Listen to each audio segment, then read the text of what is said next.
Karen Beg connaît le moindre recoin de cette exploitation de 10 hectares pour avoir grandi dans le même environnement.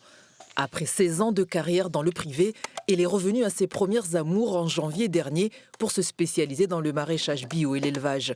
Autant dire que les coups de main sont les bienvenus car le travail ne manque pas. On fait du bouturage pour planter les maniocs pour le bétail pour l'année prochaine. Le terme, on veut planter le maximum sur l'exploitation, être autonome pour ne pas avoir acheté de l'aliment complémentaire pour les chèvres. Une activité régulièrement interrompue ce matin par un heureux événement en cours. Effectivement, c'est la mise bas d'une des chèvres, donc elle nous a fait un petit bouc pour l'instant.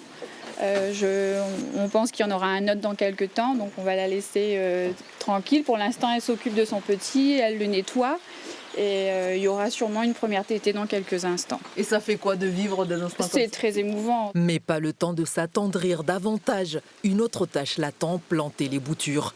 Travailler le sol, maîtriser le tracteur, les outillages. Karen s'en sort très bien pour son père aujourd'hui à la retraite. Daniel Beg n'a pas hésité un instant à transmettre son terrain à l'aînée de ses 3 filles. C'est une idée qu'on se fait en disant que les hommes sont plus qualifiés à travailler la terre parce que c'est physique. Mais les femmes s'en sortent bien aussi. Il faut qu'on arrête d'avoir ces préjugés, je pense. Et tout est question d'organisation et d'ingéniosité pour cette mère de 2 enfants qui vit à Saint-Denis et qui travaille à Sainte-Anne.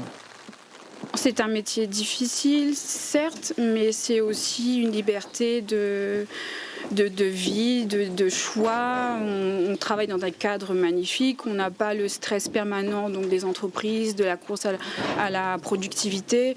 C'est vrai que l'entreprise doit être viable, mais on fait nos propres choix. Si ce sont nos erreurs, on les assume. Et les tests ont été concluants l'année dernière. Son objectif ? Proposer dans 4 mois 30 à 50 paniers de fruits de saison par semaine en vente directe. Des agrumes, des litchis, des palmistes rouges, présents ici en grande quantité.